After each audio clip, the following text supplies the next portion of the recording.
চাঁদপুরের হরিণা ফেরিঘাট এলাকায় মেঘনা নদীতে থেমে থাকা সারবাহী জাহাজে 7 খুনের ঘটনায় নতুন তথ্য দিয়েছে নৌপুলিশ।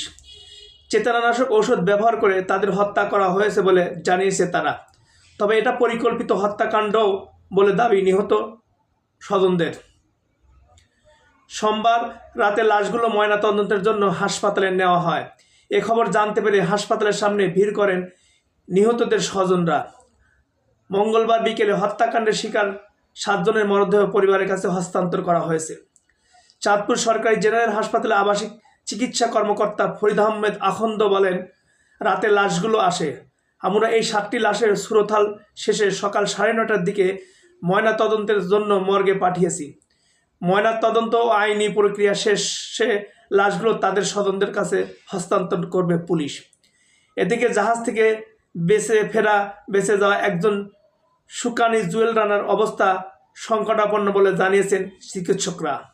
সোমবার তাকে জাহাজ থেকে গুরুতর আহত অবস্থায় উদ্ধার করে চাঁদপুর সদর হাসপাতাল থেকে অ্যাম্বুলেন্সে করে ঢাকা মেডিকেল কলেজ হাসপাতালে ভর্তি করা হয়। নৌপুলিশ জানিয়েছে, নিহত ব্যক্তিরা জাহাজটির কর্মী।